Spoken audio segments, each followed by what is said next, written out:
The following podcast contains spoilers and adult language. Listener discretion is advised. Welcome to the Showdown Podcast. This is a Survivor series. We are bringing you Purple Rain today. We are without Brad, so it's Vic Miller and myself, Corey Miller, along with Mike Witcliff, who is taking Brad's spot today. How are you doing, Mike? I'm great. If I'm taking Brad's spot, does that mean I have to make fun of you saying vaguely racist things, and then make fun of you saying overtly racist things? Of course. Okay. Yeah. Okay. You can do that. So you don't have a soundboard, so you can't actually, affect me at all. I'm okay with it. Okay, good. So yeah, we were shocked this week. However, I can't even get into the intro. I didn't do it. Good. Where's your fail? Where's your fail sound effect for that one? The fail sound effect failed. Yeah, nice job. Nice. Anyway, Wow, it's so nice to be on an award-winning podcast. yeah, I know. It's a wonder that we won, considering the situation. Anyway, we were really surprised this week when we heard of the death of Prince, and I think it affected a lot of people. I think more so than any celebrity I'd seen in recent years. Well, we're starting to hit that point that the celebrities that we grew up with are getting old and dropping off. Yeah. I mean, big time. When you start with, you have Michael dies, and that was obviously a huge thing. Then you had David Bowie earlier this year, and this year has been rough. This year's been fucked. I mean, there's no other word for it. I mean, with all this, it's so weird because death, celebrity deaths, it really was never hit me at all until I think when my grandmother died about 4 or 5 years ago. Is your grandmother a celebrity? Yes, she was. Oh, sweet. Yes. No. I mean, in all seriousness, I think that when she did, that's when I don't know. I think I was able to. Death really hit me. Whether it was somebody I knew, or celebrity that I followed. Right. Well, I mean, I think also based on your age range, if someone dies from our demographic, most of them are like, who the hell is that? Like, There's a lot of people, like millennials, who are like, there are those that know Prince because he was still relevant because of Super Bowl and everything else. But, if say for us, if we were around and like Burt Lancaster died, when he died, I would have been like, who? Who the fuck is Burt Lancaster? Okay, and then of course everyone like, from the great movie, blah blah blah. I'm like, no, before my time. Yeah, had no interest. Yeah. Sorry, he's gone. But so 30 years from now, when the kids that are 15, 16, 17 years old are pushing 40, or I guess if it's 30 years, they'd be a little older than that. But when Taylor Swift kicks off, it's gonna be a sad day for those kids. But right. And then for us, who cares? And for us, all about it. I'm ready for her to go. There was something else I was gonna talk to you too. No, you're fine. Oh, I know what it was. It was before several years ago. Like I would see videos when JFK died, and everybody across the country is just is crying, and I'm like, why are you guys didn't know him? He was a president, and you didn't really have any connection to him. But now, having been through what I've been through, I get it. Yeah. Michael Jackson didn't even really hit me. Well, there's also the lens of history. Once when you're a kid and you hear JFK died, you're like, all right. He's president. He died. I get it. But then once you learn a little more and know a little more, you start to understand what he did and how important he actually was in the time that he was around. You go, oh, No, I totally get why people were upset. Yeah. And let's be honest, there was a much more informed time back then. People were a little more interested in what was going on from all age demographic, all age groups. Rather than the people are still interested in what's going on. They're just interested in the minutia, right? Instead of what he had. They'd be more interested in if JFK today had an Instagram of what he had for breakfast. They love that, but they don't want to hear about policy change. They're like, oh God, we just lost some of the greatest tweets ever. Yeah, and Brad gives me crap, when I talk about Piper, but that's what started it for me as far as the celebrities go and being at and having that connection, albeit a very minute connection. I have not yet had one that has really hurt me, but I mean Stanley's 93. Yeah. When that day happens, it's nerds across the country, man. Yeah, you're gonna see vigils everywhere. Oh yeah, and Excelsior's pronounced all over the world. Yeah, there's going to be so many Excelsior tweets. And then tweets. Somewhere Jack Kirby will be smart. No, I'm not. That's not true. Kirby. No, that's not right. I'm sorry. Well, for me, when Kurt Cobain died, I remember where I was, and I was, saddened, but I wasn't to the point where like I was when Piper died. When even Prince, I'll admit it, I did shed a tear. You wouldn't think so, the way you were talking about that documentary about him a while back. What documentary? That Kurt Cobain documentary you were talking about. Whatever it was. That one. Yeah, because I know that. I think I saw you welling up a little bit during that conversation. Well, no, I didn't do that, but yeah. I mean, and even when Lane Staley of Alice in Chains died, that one hit me again. So. Yeah, Vic's got a dumbfounded look on his face.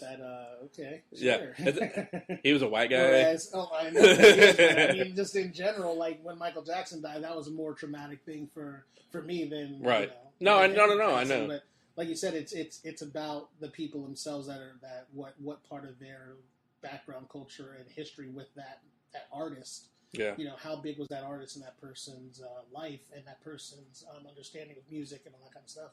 So it really kind of depends on how they played into it. Yeah. I mean, David Bowie dies, it's a big thing. Like, everyone knows. Like, I know David Bowie, I know David Bowie's music, but, it didn't hit me. Down to it didn't hit me like Michael Jackson's death. It didn't hit me like Prince's death, because this has, like, not only, like, sentimental value from a historical standpoint from my family, because this was, like, a huge thing when I was a kid. My mom loved Prince and loved this music, and this video was in our house, like, the day it came out. I think she may have bought a VCR because of this movie. But, and you wore it out halfway through the movie. No, right at the Lake Minnetonka scene. The very first CD that I ever had, because we got a CD player for Christmas. We got a CD player for Christmas from my uncle, and the very first CD we got was the Batman soundtrack from '89 Batman. Yeah. Because, I mean, I was 11 years old, and it was just really starting to be a thing with CD players, and, we played the crap out of that CD. It was great. But can you do the Bat Dance? No. Bat 2C? Come on, get it right. Bat Dance. Are you kidding me? That is not what it's called. Oh, you got it right that time. All right. So moving on. We did watch Purple Rain in honor of Prince, and we just finished it. Mike, this is the first time you got to see it. Yep. Albeit not with us. Yeah. So what were your thoughts? You're gonna put me on the spot right up front. Just brief summary. Just brief summary. This is not a good movie. Now, having said that, it is, as a music delivery system, it's fantastic. Mm-hmm. I mean, but on a movie level, it's Blues Brothers 2000 with Wife Beaten. I mean, wow. Okay. We'll stop right there. Having said that, really derailed this whole thing. Having said that, I love Blues Brothers 2000 completely unironically. Yeah. Well, we'll see if we can turn him. Vic, why don't you go ahead and tell us? Give us a rundown. Purple Rain is basically about the artist that is formerly known and then again known as Prince, who is actually referred to in the movie as the Kid, and he is an up and coming Minneapolis. Funk, pop, whatever they want to call it at the time, but I would define it as funk music. And him and his band, The Revolution, are basically spending their days practicing and their nights performing at First Avenue, which is a historic an actual real historic music club. Is that still around? I don't know if it's still active or not, but I'm sure it probably is. I wouldn't say. We should probably Google that. You should look that up before you ask. Yeah, I know. But I'm sure it probably is. But so there's several bands that are kind of like mainstays, and it's the Revolution. You have Morris Day and the Time. Or at the time, and a couple other bands that play on a regular, and that's how they generate their cash flow to maintain their lifestyles as artists, even though Prince still lives at home with his parents. Morris Day apparently lives in an apartment the size of a thumbtack because they show him at the beginning of it vacuuming up his apartment, which it seems to only be like a 3x9 closet. Well, he was spending all his money on the rent for that warehouse. I haven't figured that one out yet either. And they're ultimately you just need a place to sleep. It's just pretty much it, especially if you're spending all day practicing and then your entire night, which literally goes into the morning for these guys, just playing music. Which, I mean, if you're in that lifestyle, haven't you kind of made it? I mean, to be honest, if you're a musician and you do literally nothing but eat, sleep, and drink all day, all night music, I think you kind of made it. So I think like these guys, the way they played out this movie, it's kind of like past the starving artist stage to me. It should be, at least. Yeah. So it starts out, like I said, he's performing on stage. Apollonia, who is the main love interest, which, by the way, everyone in this movie is named after their real first name, which kind of gives you some information as to how well these people understand the concept of acting. So Apollonia shows up at the club. She gets to the door, and the bouncer tells the bouncer she's got a meeting with the owner of the club, and he's like, he doesn't take a meeting with anybody. He doesn't meet anybody.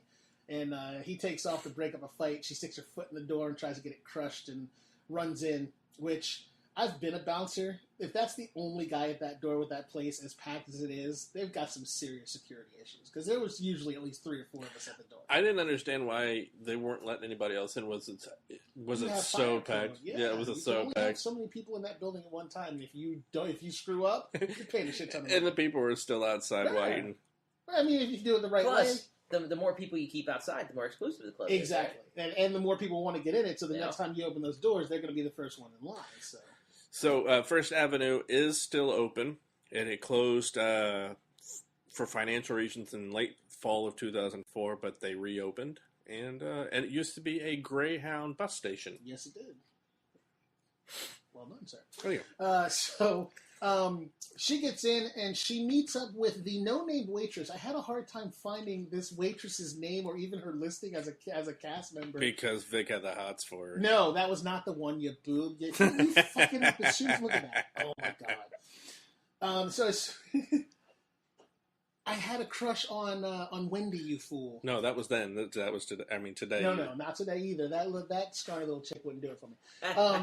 So the little blonde-haired waitress who instantaneously deducts that Apollonia is stupid because she bumped into her in a crowded nightclub. What are you, stupid or something?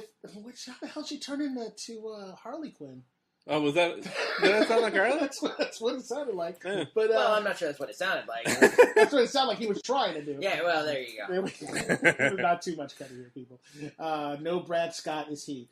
But she has the smallest little waitress tray I've ever seen in my life. She has one drink on it that didn't look like it was full, and she was walking backwards. And Apollonia bumped into her, and it was her fault, and she's apparently stupid. Totally. But in that same point, she decides that she likes her, so she's going to go ahead and let her sign up for a job on the smallest application I've ever seen as well. Which is basically, put down your name, where you live, your phone number, and your measurements. Which, I mean... You might as well have a checkbox that says, do you put out? Right, exactly. The owner of this club is a sleaze, and do you apply? So she holds on to that. Prince comes off stage, and she's watching the performance. Morris Day and the time goes on, and he starts doing his thing, which, honestly... If you really want to say, if anyone shined in this fucking movie, it was Morris Day.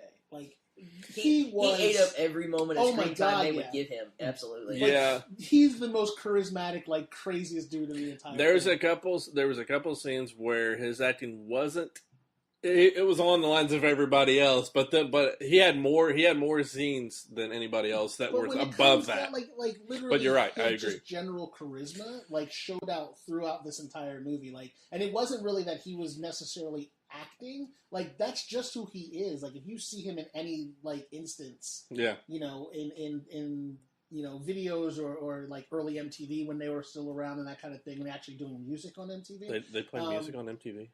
At one time, old man, they definitely. That's amazing. Yeah. So, like, you just know he was a character, but that character like came out so much more in this, and it was crazy how well. Definitely a larger than life kind of, yeah. Yeah, and like far like shadowed everyone else. Especially when you realize these are the mean streets of Minneapolis. Yeah. Which, by the way, in order for Prince to actually get them to make this movie, he had to get the producer of the movie to like basically come on board with the idea of doing it because they didn't originally like the idea of it. So he got him in a car and drove him around Minneapolis, and the producer was so scared that he was gonna get killed. He was just like, "All right, just take me back. We'll do the movie." Yeah, I gotta say most of the acting though. I mean, you can tell right from the very first scene when Apollonia walks into that barn. As soon as she utters that first line, it's like, oh god. But you know what? Like, there's so many. It's just. I think after a while though, actors. You know, they didn't even try to get actors to do the movie. Like everybody in this movie were the people that they were in real life. And or like a friend of the people they were in real life. Yeah, and they're basically playing themselves. Yeah. Because I mean, so look at it this way. Consider this, and we'll get back to the actual storyline, which is more not as interesting as our conversation here. By the way, if you look at 8 Mile, okay, which to me, 8 Mile is literally a remake of this movie with Eminem, because the storyline behind it is pretty much a up and coming artist who has a crappy home life, who meets a girl, gets fucked over by the girl because of his friend, and then gets the girl back, becomes a superstar, and moves on. It's literally kind of the same parallel story, okay? You hacked that from somebody. I did not. I heard that on another... I was writing it down. I was literally writing it down as we were talking. I've got it in my notes. I heard that on another podcast, too, but yeah, right. I totally agree. So, like, you have those parallels there. Yeah. You have those parallels there, and then, like, you're looking at it like, okay, but... In 8 Mile, they went and found Bokeem Whitby, like all these different. They found real actors to be in the movie to overshadow the fact that Slim Shady cannot act. You know, so like it does. He just had to show up, say some stuff, and then And, hey, we need to rap now, and and that's what he's good at. So he does that in that part, like in those scenes, like when he does, he does the battle rap and things like that. That's just him being him, and that works.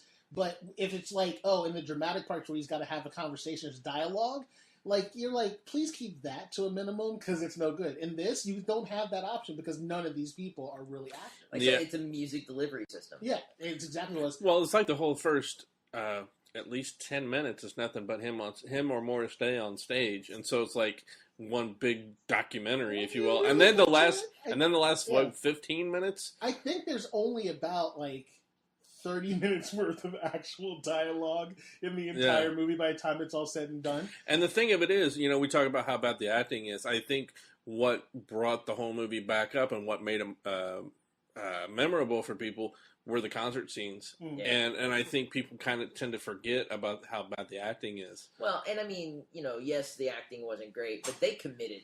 Oh, yeah, definitely. They were absolutely. They showed up and they did everything that they needed to do. They weren't necessarily great, but they were absolutely, in it. Mm-hmm. So. Yeah. So Apollonia is watching Morris Day, and Prince does this creepy stalker thing where he looks at the piece of paper that what the hell are we going to call her? Blondie. Yeah, Blondie waitress is holding the piece of paper, and he kind of sneaks around her back and peers over her shoulder, which is kind of weird because he's so short. Peering over her shoulder, he had to have gotten up on his tippy toes, but he swings around behind. As a short guy, I'm fine with right. It, so, he swings, but you don't wear high heels. And still not consider today. yourself a short guy. No. We don't know what he does. That's true, guys. We've been friends for a long time, but you don't know everything about me. That's true. I will give you that. Sometimes I want to feel tall. Sometimes I want to be a baller. Is he Skilo now? So and sometimes I like the way it makes my ass look. There you go. So he swings back around that baloney, and he's literally standing there behind her with his big ass diva glasses. They would be considered today, even though they were around in the 80s, and girls were not wearing them as much. To me, they were more the highway patrol cop. They were bigger than that. They were huge, they were like bigger saucers. Than aviators. Yeah, they were gigantic, like round glasses. So those were diva glasses. He got those. He was ahead of his time on that one. So he's standing behind her, and she's doing this thing where she's like, I know he's there, but I'm not going to turn around. I won't do it. I'm not turning around. Nope, not going to do it. Not going to turn around. And then she's like, oh, I like your... Oh, fuck, he's gone. Yeah. Like, it's just this weird, like, juxtaposition of, like, I like this guy. Within, like, 2 seconds of meeting him, she's all of a sudden fallen in love with him, which, okay, we'll let that slide. And he's apparently done the same thing to her. Right. Wouldn't you want to fall in love with Prince? But at the time, he wasn't supposed to be Prince. He was supposed to be this kid that lives in his mom's basement or wherever the hell it was that, everybody... Was he supposed to actually be, like, 18, 20 or something? Yes. Yes, really? He was. I think, yes. Because, and honestly, like, when this, like, the whole time frame for this was supposed Prince to be... delusional? I mean, well, we all know the answer to that question. Well, so I mean, we've all heard the Kevin Smith. Yeah. Yeah. That story. If you look back at like the history of this, like I know a lot about this stupid crap. Like I said, it's a big Prince thing. Yeah. But him and Morris Day back in the day were like kind of at this level where they were playing music and performing like on stage at like 14 and 15 years old. So by this point, they were kind of a local established thing that people were already into. But I guess, like, when she walks in, like, there's all kinds of people in there, and she just automatically keys in on the one person that's kind of the main, there's even a slight, oh, there's other people in the room. She's just, like, laser beamed on him, and then that's it. Yeah. So... Well, he was on stage when she first saw him. So was Morris Day. Yeah, but Prince was on he's got a ballet. Granted, in that movie, if they had swung that camera around at any other woman in the in the audience, all of those women, they would have had the some same of the dudes look. were probably like, "I'm gonna fuck him." That's true because Blondie McWaitress was definitely all over his jock the entire movie, and a little pissed off if she never got a chance. I think too. So because she was definitely playing, I guess. So what would it be for a chick? Vag blocker. Because she was like, oh, him, and then she's like stepping in wherever she could to like not let her see Prince. So Vag blocker. That's the only thing I can think of. I don't know what I mean, you have cock blocker. There's got to be something. Yeah, we'll go with it. We'll go with it. So that progresses on. She's now on in his sights. The movie moves on to them, and he really he goes home, and we are introduced to his dad and his mom, who have a very bad, dysfunctional relationship. His dad, played by Clarence Williams III. Yes. Who looks much better in everything else he's ever except done for this movie. Like, I did not recognize him. Yeah, he really committed to looking like the skeezed out old, artist kind of. Well, he was younger too, though. Thing. Yeah, but when he was younger and had the full fro and everything from back in the 70s, like, he looked a whole lot healthier than he did in this. But he did definitely play that part. He was committing. Well. Yeah. He was probably the only true actor in this movie. Yeah. If you think about it. I think the mom was an actress, is a main actress too, isn't she? They didn't really have a whole lot to do. Yeah. So I know they were there, and I remember their scenes. I couldn't really tell you much about them as well, characters. Let's see. Yeah. He beat her, and then another scene, he beat her. Now, there was that scene where they were on the couch and he was holding her. Oh, yeah. They were kind of digging each other. And then what I do know is that his mother is never satisfied. No. Correct. Because she never gets to have any fun. No. Because that's what she was crying as she was getting beat down for one. You never let me have any fun. So there's also the next day he comes in and you have this conversation between Morris and Billy, the owner of the club. And Billy is pissed off because the Revolution don't seem to really respect their position in his club, and the fact that he's giving them money. I'm like, yes, you're giving him money, but he's probably making you more than you're giving. Well, he keeps saying that the kid's not bringing him in like he used to. Right. That's the big kid's not bringing him in like he used to. A lot of the movie seems to revolve around everybody telling Prince, dude, you need to change it up. Right. And maybe pay attention to the rest of your band. And Prince being a dick to everybody that isn't Prince. The funny thing was, too, he says that that they weren't bringing them in, but it was always packed. Yeah. Every scene was packed, and it never seemed like anybody was like, "Oh, it's that Prince guy again." Like if you're a band and no one likes you, people are on their feet screaming and yelling for you when you're performing. They're like, "Oh God, it's those guys again," or they're showing up after they know your set's going to be on or whatever. But that place was packed and everybody was cheering. So I'm kind of not on the same page with old Billy saying that and they weren't bringing it in. And obviously he was bringing them in because he could do one song and leave. And everybody was still cheering for him. Yeah. So, because, again, like you said, Prince is a dick, basically. And this has been said in real life as well as in the show. He's got some very talented people. His keyboardist and his accompanying guitarist, I guess, would be I'm not a music person, so I guess that would be that's true. The statement or the statement? What do you mean? I don't know, it's true. It's both. Okay. Both. You don't. Right, so, no, it really is his guitarist and the keyboardist. So the guitarist and keyboardist, and which the guitarist is the one that I had a crush on when I was a kid. So that was Wendy, I believe. Yeah, the two of them have been writing music themselves and trying to add to their style and their flair and their music. And every time they bring it up, Prince is just like a dick about it. Like, stop it! You're no good at this when their shit is good, like flat out, like it's good stuff. I'm the master here. Right. I'm gonna do everything, and you guys can just get in line. You're the band, right? It's my band. I'm the guy in charge. Exactly. You guys are just work here. Did anybody else hear that Eminem song where he talks about he's the real star of the band? Again, comes back around to this. But so what you're saying is that Eminem just wants to be Prince. Exactly. Everybody wants to be Prince. Well, okay, you're not wrong. There's nobody that doesn't want to be Prince. However, I'm never wearing axle straps. It's not happening. But we appreciate that. Yes, I'm sure Corey's chairs appreciate that. Yes, very much so. Well, but we do find out that apparently he is an excellent ventriloquist. Oh my God. I was like an amazing ventriloquist. I didn't know where the hell that came from. Because that little Punchinello thing he had that pops out of that cone was fucking a dick as much as he was. So, and his lips never moved. Yes. It does make you wonder, I mean, is Prince crazy? Is he acknowledging that he's just fucking nuts there at the beginning of the movie? Is like, we're going to go on a ride, and you're going to enjoy it, whether you enjoy it or not. Right. We skipped over that whole part, didn't we? What's that? Was the water thing before or after this? It was before, wasn't it? It was literally the next day he walked up to her. Yeah, it was the next day that they went out. Yeah, it wasn't. So Apollonia, who is by far the biggest groupie I've ever seen in my life, like within seconds, she's just the groupie of princes. She came out to be a superstar. Yeah. And her boobs came out. She just kind of like hooked herself onto the first person she saw that she thought was famous. Yep. But not to say anything bad about Apollonia, because she was actually a talented performer. But she hitches her wagon to the kid, and he apparently is like, I'm getting this. So he walks up to her and he's like, give me that. And she's like, what? And he's like, that. So he reaches down and grabs an anklet off of her boot and hands it to him. And he walks the fuck away with it. And she's like, hey, give that back. He's like, no, you gave it to me. It's mine. I'm like, 9/10 of the law and all, it's his. Or it's stealing. No, she handed it to him. He's like, hold on, let's talk about this for a second. He said, give me that. So you walk up behind someone and said, give me that, and they give you that? It's mine. Okay, now I'm going to replay you a scenario in a school lunchroom. Hey, give me your lunch money. Okay, that's not stealing? No!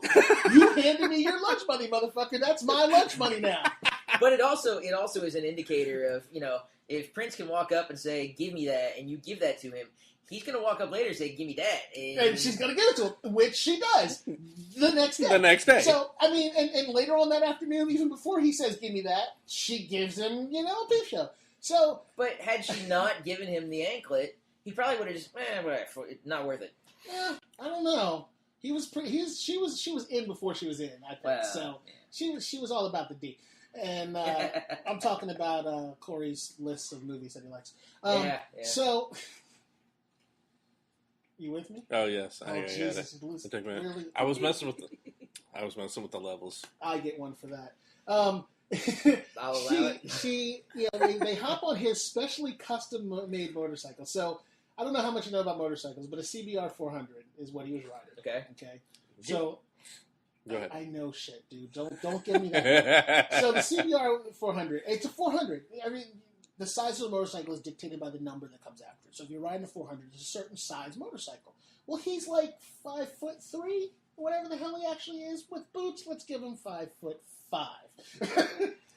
In order to ride that motorcycle, I'm 5'4". There you go.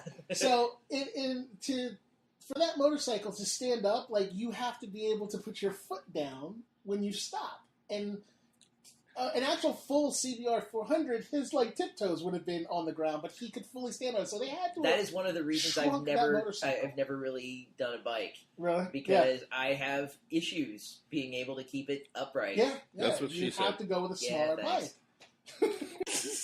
No, as soon as I said it, I knew what was coming. It's like, nope, I'm just going to finish this sentence. Oh, God. That's my gift to Corey. Well to commit. So I'm figuring either they had to like shorten the front forks, put some smaller tires on this thing, because when he steps on and off of it, he's flat-footed and just kicks his leg over. But that motorcycle should have been higher, and in my mind, that should have been a much larger motorcycle than it was. So were shooting at a lower level too, so it made it look like it's bigger. So he gets her on the bike. He drives her out to serial killer style to like a reservoir somewhere that no one else apparently knows about, because it's off the beaten path, literally like off the road, off a trail, off into the woods. And I think I saw Grandma's house somewhere. And let's not forget, this is Minnesota. Yes, Minnesota. So he gets her down this tributary or little lake thing, whatever it is, and he's talking to her about, she couldn't handle, being with him and and she wouldn't be able to pass the test. And she's like, what test? And he's like, well, you have to christen yourself in the waters of Lake Minnetonka. And she's like, whatever. Disrobes, takes off all of her clothes, and I'm pretty sure, like I said before, that spot is where every teenage boy paused the VHS tape, and it probably has a hole worn in it. So, like, Mom comes to watch the movie, and there's like, just like, why static. is my tape messed up right here? My tape is messed up. And it's like, no, Mom, I just tried to censor it for you, so you didn't have to see her jugglies. Thanks for doing that on Fast Times at Ridgemont High, too. Why does it seem like, well, I had to take care of that, Mom. I didn't want you to see anything too racy. I'm helping you out here, Mom. So she disrobes rather quickly, I might add. Those hooker boots came off like that. The pants came down. I have to admit, considering how tight the pants were, I was impressed at her ability to get them off. We were more impressed at how fast she was able to get them back on. Well, let's not gloss over the fact that this chick just jumps into that water with like no warning, like. And again, Minnesota. Right. So we have no idea whether there's that could be poisonous, like it could be water from Detroit runoff, like we don't know. Come over from Flint. Jump into that water, you don't know what's in there. You come out with a radioactive leech attached to your back, but she jumps in anyway. That's taking the plunge. She comes out. This dick gets on his bike and rides the fuck off. After saying that's not like Minnetonka. Right. Well, I mean, at least he did try to warn her. Now, I am going to say, because he did bring it up, he did try to warn her that was not Lake Minnetonka, but he waited until she took all of her clothes off, which I also cannot blame him for. Which I would have done the same thing. But then it comes down, he takes off on his bike, he kind of jumps over this little berm of, like, that's what I'm like, this is like serial killer shit. He lands on the road and kind of goes around the corner, looks down at her, trying to put her clothes back on. She falls over. She falls on her ass. But she literally put leather pants, boots, and a top on while wet in like a matter of seconds. Yeah. It was impressive. I mean, I'm not going to lie. I'm thinking that's just not comfortable. Now, I do have a little bit of trivia here as far as this goes. When they shot those scenes, it was too cold for them to shoot it again. Because when she jumped in the lake, they did do it in Minnesota, but they're like, okay, we want to shoot you coming out of the water now. And she was like, it's too cold. So they ended up shooting it in California, part of it. They shot it 4 times originally. Okay. They shot it 4 times originally. And she actually, like, passed out several times from hypothermia. Oh, really? Yeah, and they had to wrap her up in blankets, and Prince, of course, took the lead and was, like, hugging on her to try to bring her temperature back up. He's a helper. Yeah. But then they recorded it, because they didn't get the way they wanted, and then I think that's when they went to California. Yeah. But, I was like, that's committing for one. 2, like, Why do they need to refilm that shot that many times? Like, Let me it's tell just you. a chick jumping in the water. Like, did she slip the first time and, like, go face first? Like, I want to see those outtakes. One word. Vic, if you ever make a movie, what's the one scene that you're going to shoot over and over and over and over? I will, yes. I will give you that, sir. I will give you that. One word. Boobs. The entire boobs. The entire cast is like, we need to reshoot that. And then the gate wasn't set. I had no sound, sir. I'm sorry. I don't know what happened. But we didn't have any lines. We still didn't have sound. We got to do it again. She's got to do it again. I think what happened to the closed set? I think Prince mispronounced Minnetonka. We got to do it all over again. Prince is like, all right, let's reset. So he finally decides that he's going to go back for her, and he's like, let's go. And she's like, okay. And he's a dick again, playing the whole, get on, nope. Oh, God, nope. That I wouldn't really say he was being a dick. Oh, he's totally just like, he was just playing with her. I've done that to my wife. That's being a dick. Like, yes, it's you being a dick, just so you know. I'm going to tell your wife you were being a dick. That's not funny. I hope you got her something really good for Mother's Day. You know, so Carissa always posts on her, and that's his wife. My wife. She always posts, just he'll buy her a thing of flowers. Just because flowers? I do this for my wife every once in a while too. But it's not just because flowers. It's not just because flowers. It's I'm making up for being a dick flowers with Corey. Well, that's what those are. Come on now. I didn't know where you're going with that. I gotta say no. I don't know why you let me get that far. Did something. I was just waiting to see where you're going. I'm just apologizing for whatever it was I did this month. Here's your flowers. Though I think any guy that buys his wife just because flowers are probably in that same thing. And I'm taming myself because I just bought my wife a set of those flowers. So now she's gonna be like, "What did you do? What'd you do?" Because I heard that podcast. You did something. Yeah, dear, I did nothing. I actually just saw them and bought them for you. I'm not a dick like Corey. But for the record, I'm not a dick. No. Do you According do to me, thing where you start to take off when your wife's trying to get in the car? No, not anymore. You're just a phallic symbol. So, the movie goes on, and basically Morris Day is he is conniving and scheming to try to get the Revolution and Prince out of the First Avenue. He doesn't want them there because he knows that Prince is gaining steam. He knows that these people are actually following him, but he's convinced Billy, the owner of the club, that he's not good for the club anymore. And it's because he's a dick. He doesn't show up for meetings that they have and that kind of thing, which, yeah, okay, so he thinks he's bigger than he is, but if he's making money... But he's a genius. Right, yeah. But, I mean, if he's making money, what do we care? Like, I'm going to let that guy be a dick all he wants if he keeps bringing people through the door, and there's standing room only, there's lines miles and miles down the thing. Like, that didn't look like a place that was hurting at all for business. At all. So, like... Morris Day playing on Billy like, oh, well, he's not bringing them in like he used to. I'm like, okay, but it doesn't look like you're really still hurting. full. You know what, though? If Billy doesn't get that Morris is trying to play him, then Billy ain't that great an owner. No, not at all. Like there is something wrong with Billy's overall business. My financial guys need to be if you've got a place that's packing in that many people, right. You've got an accountant, right? And that accountant can look and see. Well, no, the numbers go up right here. Right. That guy's lying to you. Yeah. So he's a dickbag. don't listen. Don't listen to the scrote out there. So there is the only thing that I'm thinking, and I was trying to figure out how they justified those statements was. So do they sell their own tickets? So Prince goes out and sells tickets to people. Like a bringer show? Yeah, that's the only thing I can figure. That's the only way I can figure that that conversation actually holds weight.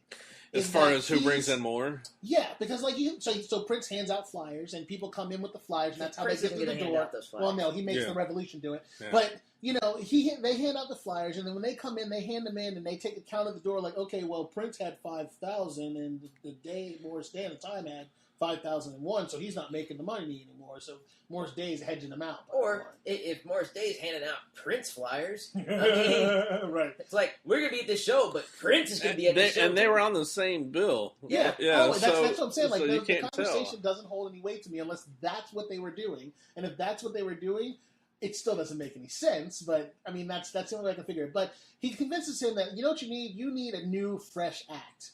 Because Morris Day does the same music that Prince does. So let's be honest. It's all pretty much the same stuff. He's got a little bit more theatrics to it. Don't you say an unkind word. No, don't you talk bad about Morris Day at the time. But, their music is very similar, but I think what he's saying is, like, I need to get him out of here because our music's too much alike and people are going to start liking him more than they already do. Let's get rid of him. So he convinces Billy. He's a threat. Yeah, he convinces Billy that you need a new, fresh talent in here. You need an all-girls band. How many times have we seen this? Well, Prince can't be in an all-girls band. Well, he probably could and get away with it before anyone really asked anything. He does have a very soft demeanor to him. You know what, though? It works. Until he slaps a bitch. Which he does shortly after he finds out that she has decided to Apollonia wants to join. Right, so he is just like his father. Exactly. There is a scene in this movie where Morris Day, who apparently is making some fucking money because he has a hangar bay of a warehouse for a practice studio. Yes. Okay, so well, let's not forget about his. Things can't be too bad for Morris Day at the time. And think about his car too. Yeah. And he's got a guy that works for Jerome, him. Yeah. Well, Jerome's in the band. He's part of the band. And he lives in a very small apartment, so the money that he saves on the apartment goes to everything else. Maybe that's true. And I do have to say, as we are discussing and throwing our knowledge into this conversation as we're going, Puffy. Puffy had his own man valet, and everyone thought it was the most original, coolest thing in the world. Did he really? Yes. So somebody else stealing from Prince. Morris Day. Jerome was the original. He was the original. Yeah, but I think Morris Day has more talent on the mic than Puffy did. Well, that's subjective. Yeah. Most definitely. I believe that to be true. No, most stuff is different. That's a thing. But when it comes down to it, again, another artist biting off of the stylings of Prince. Which, by the way, anything that we can say about Morris Day and the time, and how much you like him, it's literally Prince. Like, he wrote all of his music. He created their style. I thought that might be true, but I wasn't going to say it. So it is completely true, and it's actually the reason why the two of them had it out at the end of this movie, which we'll get to.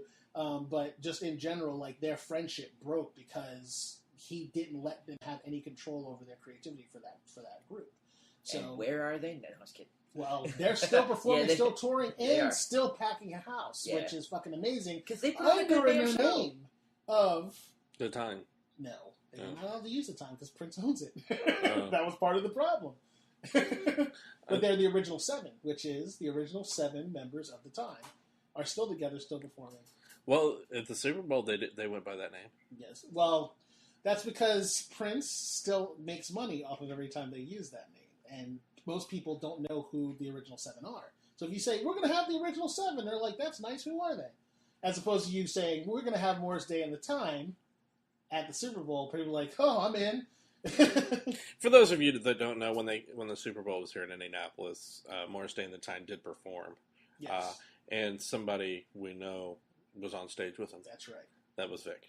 And my entire family and a cohort that travels with my daughter. Which is pretty awesome. It is awesome. It was one of the best days of my life, to be completely honest. To have my entire family up there, my kids, and my wife, who was recording it and was not dancing with us. I could not talk her into it. But I mean, that was literally like one of the highlights of my existence. I am not a get up on the stage and dance kind of guy. Neither am I. I might have done it if I had. Neither am I. But having that opportunity, and then absolutely. Morris Day walked up, shook my hand, like gave me a bro hug, everything. Like it was. That's a moment right there. Phenomenal. I totally would have done it too. if I got time when I get back from Colorado, I will put that up on YouTube. I'll put that up on our Facebook page once I can find the footage because I do have it recorded. Ironically, I didn't know Vic at the time, and I was recording it just for me anyway. So I got to dig that footage up, put it up. It's like as long as it doesn't get yanked off YouTube independently before I knew you knew each other. Yeah, I know that's weird too. And I knew you through Will, who I did a podcast with. There's weird threads in the podcast world. Yeah. So, like I was saying, he finally figures out that he's gonna make a girls group, and he's like, "Hey, Billy, if I make this girls group and it's hot, which, by the way, I'm gonna put them in lingerie, barely any clothing, and put them in front of a strip club to perform. You're going to get rid of Prince if they make money." And I'm going, so three hot chicks. Did he mention that they're going to be in lingerie? No. Okay. No. I added that for dramatic effect. I love when they get up on the stage. There's actually a dude with like a 20. Yeah. It's like, holy shit. Yeah, that whole thing was rather funny to me. So the blonde-haired, not to be confused with the blonde-haired waitress McGee, but the blonde-haired chick in Apollonia 6, which was the name of that group, coincidentally married the set designer for Prince, and then became Prince's personal, what do I call it? His wardrobe mistress is how she's pronounced, is her exact title. And I asked Vic, by mistress, does that mean that he was poking her? He doesn't know that, though. I don't know that to be true or not, but I'm sure everyone had a chance. Probably so. Except for let's face it. The Onion, when Prince died, had my favorite article about Prince dying, and it was the headline was just "Nation too sad to fuck," even though Prince would have wanted it that. And I'm like, that's I get that. That would have brought a tear to Prince's eye. Now, as you may or may not know, this whole movie was pretty much based on Prince's life. There's a lot of things that, of course, there were some parts that were made up. 8 Mile, based on Eminem's life. That 30 minutes of dialogue are probably the bits of his life. Because when you think about it, like his home situation was true. Yeah. So that was a real thing. Then Apollonia, the group that Apollonia joins, is actually based on Vanity 6. Thank you. And they had and actually, I'm looking at one of their videos right now, and the two backup girls, the blonde and the other one, they were part of Vanity 6. It's Blues Brothers 2000 with Beating Your Wife. This is completely true. Now Apollonia was not the lead. Was she? Did she have a different name? No, she was not. She was not actually in Apollonia. She looked. The lead singer of Vanity 6 does look like Apollonia, and she was actually dating Prince at the time. Yes. Because her name is Vanity. Now, I would imagine they wanted somebody that they could say, "Hey, go get naked." Well, see, here's the problem. Corey's favorite director. I don't like where this everything in life is Martin Scorsese. If you look back at all of our movie choices, there is a whole I've got a whole pie chart that shows Martin Scorsese is an excellent director. He is. So there's more out is it there. The Last Temptation of Christ, whatever the hell it was? Was that one? Was that the name what the last Scorsese one that we did? No. The movie he did, the Christ movie that Scorsese did, was that The Last Temptation? Oh, may have been, yeah. Okay, so that's where Vanity went. She was supposed to be in this movie, but she said, "I'm going to go do this Scorsese movie because it's going to do much better than this movie, I think." And she broke up with Prince right before it to take on that role. And guess what? Guess who she was playing? Take one wild guess biblically who she was playing. Oh. I haven't seen that movie in so long. Get it? No. Think biblically. Think of a whore. I was thinking, I knew it was a prostitute, but I couldn't remember her name. You do know that if I walk into a church, I start to sizzle. Right? I did not know this, but thank you for letting me know. Yeah. So her I'm fine with it if other people go. But, her entire performance was left on the cutting room floor. So she literally did out of this movie to be in Scorsese's movie, and then she got cut from the movie completely, ended up on the cutting room floor, and missed out on being in this movie. So the other person that was actually set to be in this was Jennifer Beals. Oh, I couldn't see her doing that. Or whatever it was. Yeah. Was that it? Yeah. Yeah. Mm-hmm. So she was supposed to be in it too, but she decided, no, I'm not going to do it because I want to get my college education. Was this before or after Flashdance? This would have to be... I think she stopped acting after that, didn't she? After Flashdance? Yeah. No, she's still around. Well, I mean, like, she stopped for a while. She stopped for a while to go to college and got her degree from Yale. Yeah. So... that's a thing. I mean, Flashdance came out in 83. Purple Rain came out in 84. Yeah, so she skipped out on this to go get her college education, which good for you. Yeah, especially absolutely. at Yale for sure. But missed out on the movie because they thought it was going to be crap, and it wasn't crap, honestly, because the movie did fucking phenomenal. Oh yeah, don't get me wrong. I really enjoyed the movie. It's a terrible movie, but I really enjoyed the movie. It won an Emmy. I thought you were going to say an MTV award. It probably won several of those. But it won an Emmy, too. The category doesn't exist anymore. It was a theatrical release and won an Emmy? Yeah, it doesn't exist anymore. It was like best musical score in a movie or something like that. But yeah, original movie score, something along that line. A couple of things. Vanity is no longer with us. I think she died a couple of years ago. Oh, I remember hearing about that. Yeah. Yeah. And again, one more that I had no interest in knowing, so it didn't even register. Right. And another thing too with Vanity 6, when I was a kid, I don't know, I may have been young teens. And I can say this 75. Yeah, in 1875. No, I can say this since Brad's not here to say that, give the wrong impression of my age. I actually Well, you are old. Yes. I found a Vanity 6 cassette. Are you kidding me? And I stole it from a family member. And you know what? It's going to be in the next movie with Star-Lord. What, Vanity 6? The cassette. Oh. But anyhow, wasn't Vanity in Barry Gordy's Last Dragon? Yes. Okay. Yep.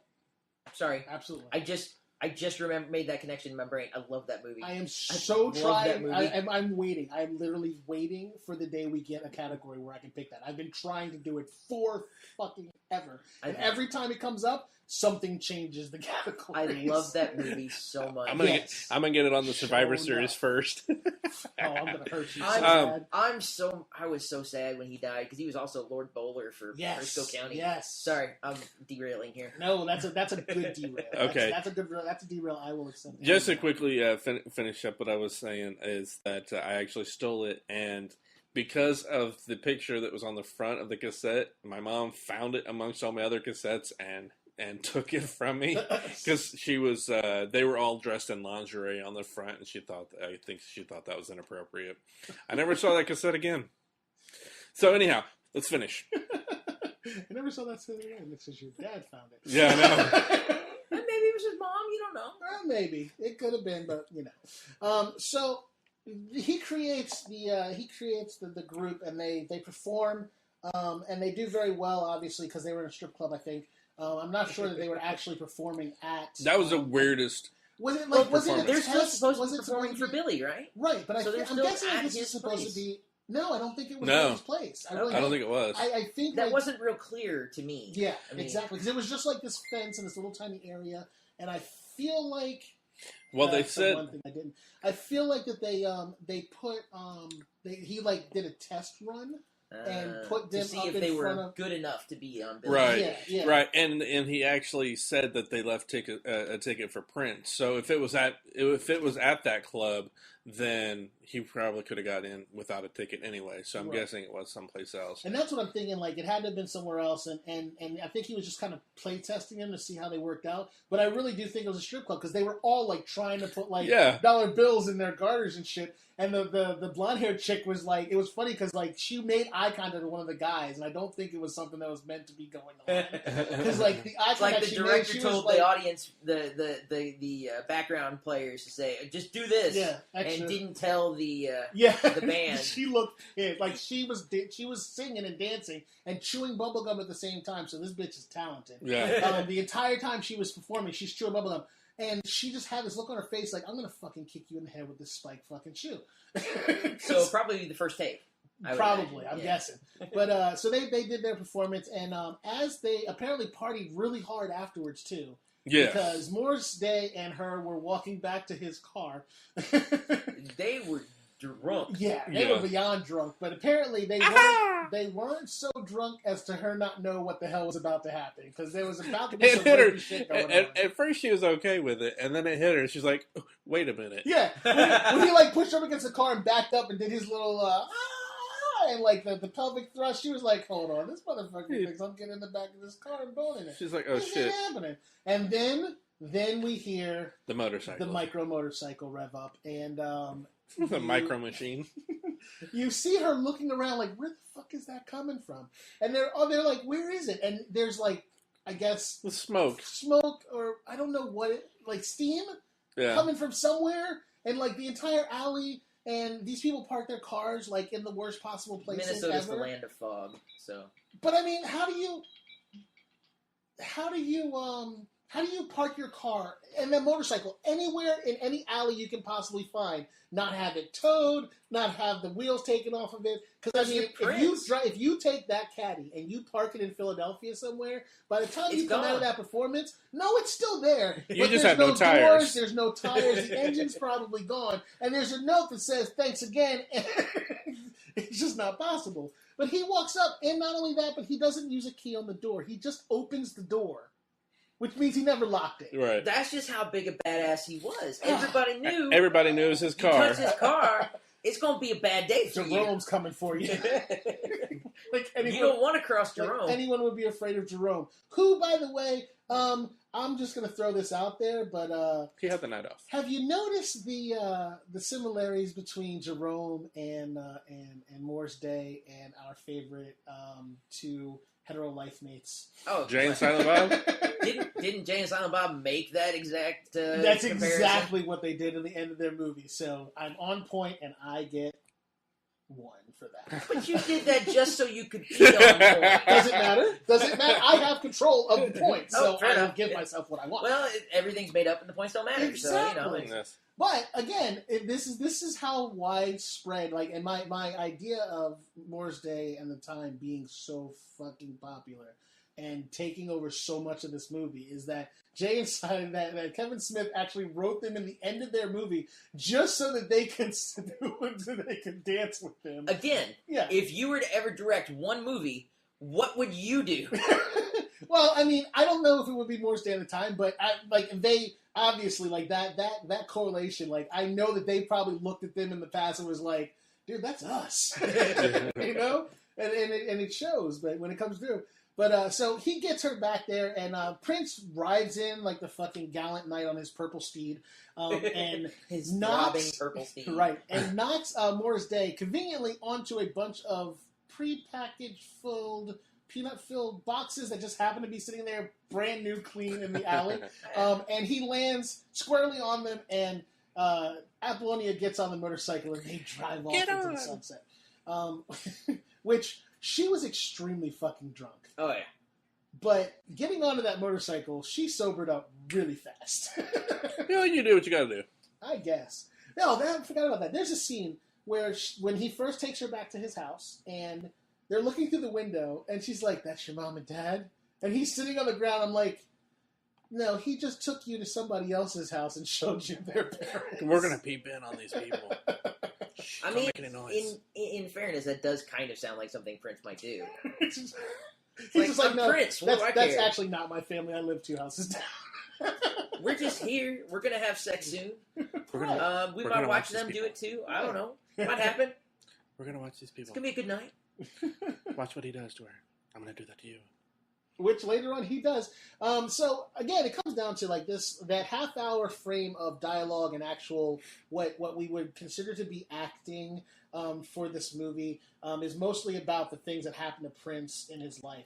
But there are things in here that are just kind of fucked up, where he obviously can't control his emotions, dealing with the way his parents are. He can't control his outbursts of how he deals with those thoughts. And he has these fucked up montages, where most people have training montages. He has, like, dysfunctional family montages. Yeah. Several of them at a time. At one point, his father, who later on in the thing, as he's kind of spiraling down and realizing that he's kind of a dick, because he becomes self-aware, and I think that's where he kind of turns the table and starts to realize I need to kind of change the way things are going. So I'm going to become my daddy and fail to blow my brains out. Which is exactly where we're going, because his dad decides that he's tired of all this mess, and he's going to try to commit suicide with a 22, 38. I'm thinking it's a 22. And the only reason why I'm saying it's 22 is it looks like a Saturday Night Special that he probably got from his dad, who was a Minneapolis police officer, and they do a chalk outline of his body. He's not dead. And normally, you don't do a chalk outline of a person if they're not dead. It just occurred to me, maybe somebody else had been dead in that basement before, and they never pulled that tape up. But it was literally chalk. Or chalk. It was chalk. Not only that, but when they picked the dad up on the gurney, there was no chalk on the ground at all. Like, there was no outline of what happened. So there was one very talented police officer that walked in. He's like, well, it looks about like this. Well, that's the only reason you need the chalk outline is if somebody died. And when that happened, we saw that he was still alive. In the end, he's still alive. So I don't know what the whole point of the chalk outline was. Because back in the day when they didn't have very good pictures and cameras, they needed to make sure that they knew exactly where the body was positioned and yada, yada, yada, which I'm still thinking this was unnecessary. I didn't see it when they were picking him up. It wasn't there. And then he's having these weird flashbacks about all the crap his dad's done, which is understandable, and the fact that his dad just tried to kill himself, which apparently he's no good at that either, because other than being a very good musician at one point, he must have put the gun next to his ear, pointing straight up, pulled the trigger, and just grazed himself, because that's the best I can figure. If it hadn't been pointed at his head, in my mind, even if it was a 22, he would have had scrambled eggs, and he would not have survived this. But somehow, that bullet had to have traveled into his skull, around his brain, around his head, and out the other side. It's not like a 22 has much penetrating power, but if it's right against your skull, it's gonna hurt. I don't get it. So he's having this weird flash thing happen in which he's seeing his dad, and he's seeing the chalk outline, and he's looking over at this rope that's on the ground, conveniently a length of rope on the ground, and then he's looking back at the chalk outline, thinking of his dad, looking at the rope, and then he flashes to himself hanging from the rafters. Well, that was a really quick flash. Yeah, if it wasn't for the fact that I just feel like it's supposed to be him, you couldn't really know whether it was him. But it flashes, and then he flips the fuck out and just starts beating everything up with a kendo stick. Where did that fucking kendo stick come from? Where did the rope come from? Who's got a rope like that in their basement? So he starts... Suicidal people? And apparently his mom is a very good mom. Okay, so let's just give it to his mom. She takes all this dad's shit, but she still finds time to can and preserve goods for the family. Because the entire basement is full. She's like a fucking hoarding prepper down there, because the entire basement is full of a piano, which I still cannot figure out how the fuck they got that thing down, that rampway of stairs, and she has shelves and shelves and shelves of preserves and canned vegetables, or bottled vegetables down, jarred As somebody vegetables. who's been moving giant things of furniture downstairs recently, that hurts me. Yeah.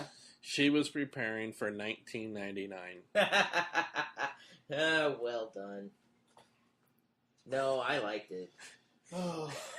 I liked it. So cliche. You were just waiting for some time to use that. I could see it boiling up in there. I was. He's like, oh, here it comes. Here it comes. I liked it, but then Thank you. I got my new favorite joke from my niece this week. It's the knock knock. Who's there? Interrupting starfish. And then you just push their face, your hand over their face. I laughed for 10 minutes. That's kind of like Brad when he decides he doesn't want to listen to Corey talk. Interrupting Cosmic Key. Yeah. I'm not sure why you have that on your soundboard. Because everybody needs a little Gwildor in their life. Exactly. And it's in loving memory of Brad. So he decides, I guess at that point, kind of the turning point in the movie, his low bottom of the barrel moment. Maybe I'm a dick. Yeah. So maybe I'm the problem. I have smacked my girl. I have almost beat her down and caught myself. I've been a dick to my bandmates who are doing nothing more than trying to help me succeed. I need to do something. So he goes through and decides, I guess, that he's going to, use the girl's music and support Apollonia in her endeavors to become a star and play music and not be a dick. So he gets up on stage for his final performance of the movie. Isn't he? Now, I'm not 100%. Isn't the music he's about to play his dad's music?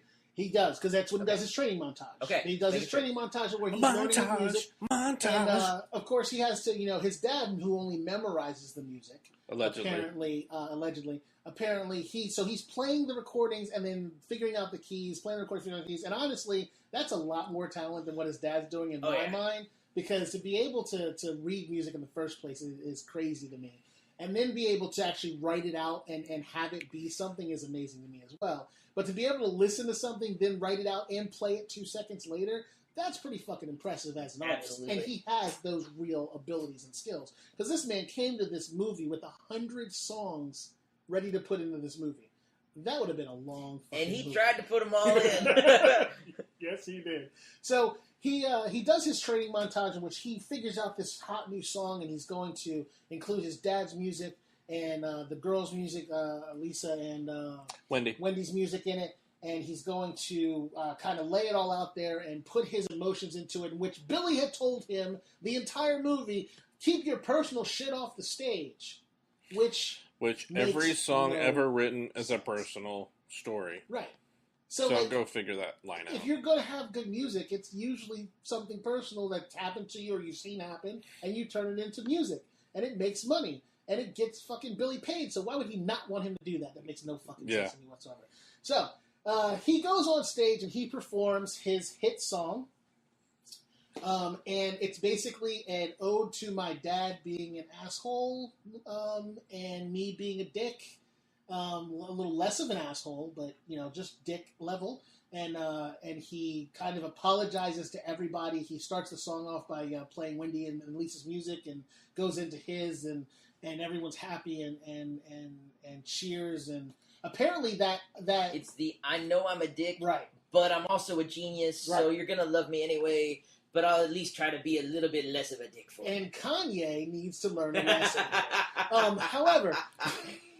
Yeah. So he performs, and everyone there is like in tears. Everyone is just digging the music. That place is fucking packed.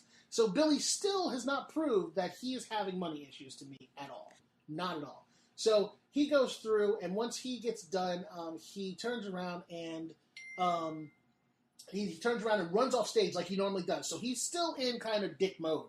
Honestly. So he runs off stage. I'm just going to do one song and I'm out. Everybody is cheering, which that one song and out bullshit. I didn't see him getting mad at Morris Day for doing that, because he definitely did that towards the end of the movie. But he runs out, he gets ready to jump on his motorcycle and ride off on his purple steed, his pulsing purple steed, and for some reason stops himself, and Blondie McWaitress is standing at the door, stalker style, with, mascara running down her face. And he looks at her and he's like, hey. And she's like, hey. And that's like the extent. That's like her $150. Like, that's it. Like, those 4 lines. So he runs back in and, like, sees Apollonia and kisses her, and she's happy with him, and kind of gives a head nod to Billy, or whatever the fuck it is, and, like, walks back on the stage and grabs some tambourines and throws them out into the crowd, which I'm thinking, those are probably house tambourines, so Billy's going to want those back, because now he is losing money. I have to give it to him. He's losing money those things aren't exactly cheap. Probably not. I don't know how much they go for.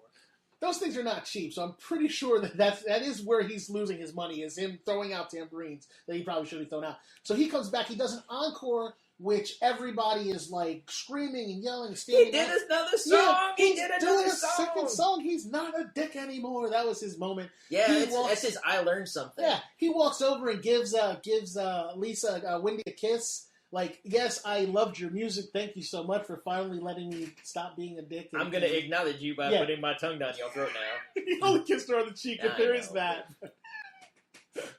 That was earlier with Apollonia, where he literally threw his tongue down her throat. And he was licking her face. Like, he literally was, like, trying to consume her face. He did a lot of licking really things. Weird. He practically had his fingers up in her. And we did also find out in this final performance that Prince invented the twerk. He invented twerking. He's officially credited, as of the Showdown podcast today, he invented the twerk.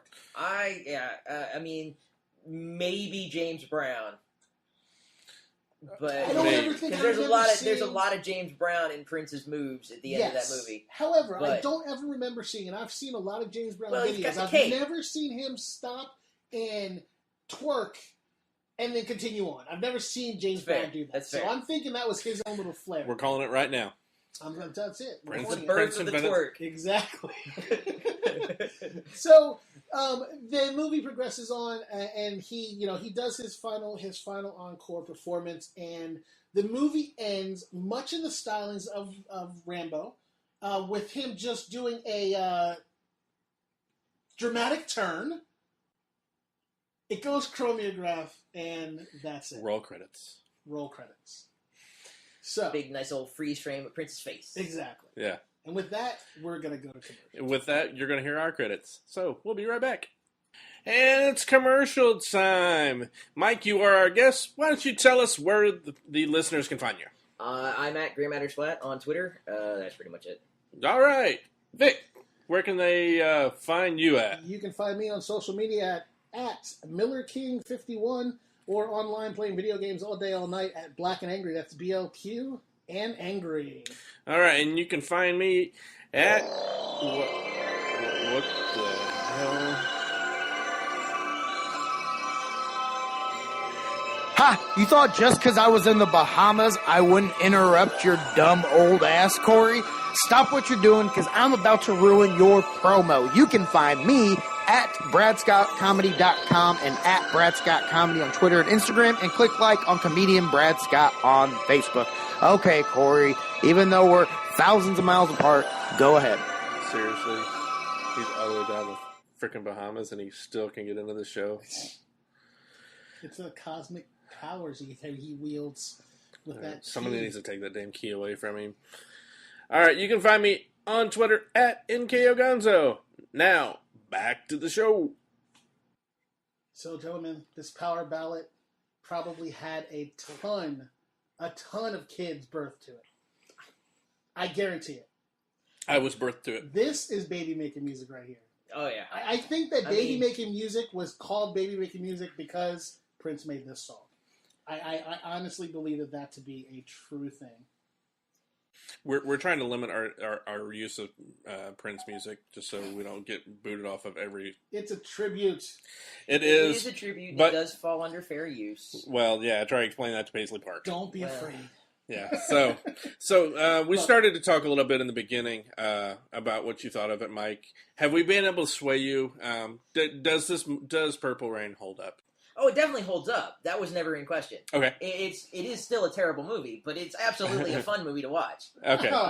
See, I thought that this was going to go a different way completely. No, it's great. Again, it is Blues Brothers 2000 with Wife Beaten, but I love Blues Brothers 2000, so, Wow. The prequel to 8 Mile. Yeah. But as a music delivery system, this movie is fantastic because the music is fantastic. And who gives a shit what else is in the movie? Yeah. I mean, it's fun. Everybody showed up. They absolutely were, game to be there. They did their best. They were not actors. I'm fine with it. Yeah. And it's good that they're not actors because they're musicians and they were excellent. Yeah. There's no question in my mind. So I really enjoyed the movie. It's a terrible movie, but I loved it. So. All right, Vic. No, me. I'm next. Yeah. He's really taking the role. Yeah, he thinks he's in charge now. I know. Brad's going to come back and he's going to be like, I don't want to give the reins back. Yeah. When he comes back, I'll be back to my quiet role. Corey, he's going to be in that chair going, why does it smell like... They're like, yeah, Corey marked his territory over there. He's taking it over. For me, so like I said, this movie had a lot of history for me. Again, because Prince in my family is a musical god. Like I said, there are so many times that I can remember as a kid on Sunday morning after my mom played her gospel music for a while. The next thing to come on was Prince. So that talk about the difference in, morning was for God, afternoon was for Prince. Well, depending on different kind of church. Exactly. Depending on the years of the music you were listening to. Well, I guess when you were a kid and living at home, it was that. But later on, he ended up going and doing very spiritual music. Absolutely. But when it comes down to it, like, it was just a matter of, like, this is almost like comfort music. Like, his music is, like, I could turn that on and be, like, chill and in bliss listening to, and I know the words, like, almost, I don't think there's a Prince song that when it plays, my mind cannot pull back those lyrics. Somehow, some way. I may not know them all, but every one of those songs will draw at least back can some hook sort. into the chorus somewhere. Yeah, exactly. It's some sort of thing, and that's a testament to how fucking talented this guy was. And when this movie came out, we were like, he made a movie, you know. Yeah. And then everyone watched it, and it was so great, and everyone thought it was going to be the biggest bomb in the fucking world, and it wasn't. I mean, it was a $7.2 million budget, and it made $68.4 million in the box office. That's a return. Wow. Yeah. Yeah. I mean, and knowing him, he probably owned all of it too, didn't he? Well, he owned all the music. All the music, for sure. Every group that was in there was under him. Like, he wrote all the music for all the bands that were under him. Like, there wasn't anything in there that wasn't, you know. He got paid for every little bit. Yeah. If he didn't, I can't see him not making at least half of whatever this movie made, if you really think about it. But for me, like, watch this movie. It's fun. It's hilarious to goof at some of the weird things in it. But, like, overall, this movie stands up for me. I don't think it ever wouldn't. Yeah. Just because, like, more stay of the time. I mean, them alone makes this movie worth watching. If you didn't watch any other part and you just cut out every other part, this movie would still stand up because they are in it. And that's where I stand. I say it stands too. As bad as some of the acting is, like I said earlier, I think the music really makes you forget about all that, and the concert sequences are just. I mean, I don't know of anything. I mean, there might be some DVDs out there of Prince's live performances, like a whole concert or whatever, but I don't know of anything that's captured this way. Shit down quick if they're no, I'm saying that he put out did, that's legitimate. Literally every song in this movie, the actual video for it, the music video for it, is just the clips. Yeah. It's literally just the scenes from that song in that movie, because he did the full songs. Yeah. Like, it wasn't like they just did a clip of something, and when he did start to finish every one of those songs. Absolutely. And, like, the things that they did, and the things that he had involved in making this movie were just ridiculous as far as all the things that they were able to put into it. I mean, he asked Stevie Nicks to write, I think he wanted her to write Purple Rain for him. Originally, like, I think he wanted to, like, step away from doing that, and he sent her the music for it because he wrote he did all the music for it. He sent her the music, and she was literally like, "I can't do this. Like, this is too much. Like, this is a 10-minute song, and you want me to write a song to go with this, and this is a lot." Yeah. Like, he's just an amazing artist when it comes down to it, and you know, and there's so many things involved. Like, oh, you know what? We didn't even talk about it. What's that? So at the end of the wrap of this movie, apparently, Morris Day and Prince literally got into a fist fight. Both of these guys are not very imposing people. I don't know. I've heard stories about Prince. Well, he's scrappy, and you know what that means. He's small and he can slap like a bitch. That's what scrappy usually. That's what I was thinking. But like, the two of them just got into it. And I'm sure. I mean, all joking aside, I'm sure they were throwing haymakers at each other, but they grew up together. They went to school together. They've been friends forever. But, you know, when your friend becomes your boss and then becomes, like, your entire world revolves around that person, and you do things to your best friend since high school, like go on tour and demand that nobody interrupt your song, your performance, and then when the Morris Day and the Time go on stage, Prince and the Revolution are throwing eggs at them. Aww. Okay? Again. And then a food fight breaks out afterwards, and all the damages that's done, Prince makes Morris Day pay for it because it was his fault that the food fight started. See, again, it seems like Purple Rain is an example, because it's supposed to be autobiographical. Yeah. And it's just Prince for 2 hours being a dick to people, but it's okay that he's a dick to people because he's a musical genius. Right. And, I mean... A la Kanye. I'll say it again. But I mean, it does seem like he's right. Yeah, he's right. But he did, like, you do notice that, like, over the years, like, his mentality and all of that stuff changed. He was still young when all this was going on. I mean, I don't know exactly how old he was at that time, but well, I mean, he 84, right? Mm-hmm. So I don't know what year he was born. That was 32 years ago, and he was 57 when he died. So 40, no, 32. He was in his 20s. 25. Yeah. So, I mean, think about Holy how... shit. Yeah. He was 25 when that movie came out. Think about how much of an ass we all were at 25. I was very kind. You're still an ass, so don't even try it. All right. Now, normally we don't tend to like to do recasting, especially for something like this. You know, it's like how do you replace Prince in a movie like this? But I've been working on something, and I think we can recast for Prince, Lil Jon. Yes. Little John? Yes, that's what I said. Lil Okay. Jon. All right. You got the fail sound effect I right. am mildly intrigued on where this is going. Now keep in mind, if this does not work, I'm cutting it out. Oh, Jesus. You can't do that. After we go through all this, you better put it in there. So what we have to do is we have to go back and reference it later. Yes. So that you can't cut it out. Right. You'll cut that out. I'll cut that part out too. Okay, go ahead. You got a girlfriend? Yeah! You gonna get married? Yeah! Never get married. Okay! What do you think? Oh, it's mildly funny simply because watching this Stone Cold White Boy Oh yeah, no, totally. channel little... I think it works. I really do. You know Yes, what? it totally works. Leave it in. I'm going to give you one. Thank you very much. Maybe Little John will get recast. Maybe. Owen Now, Wilson see, wouldn't be good in this one. It's a new upcoming bit. Recast every movie with Lil Jon.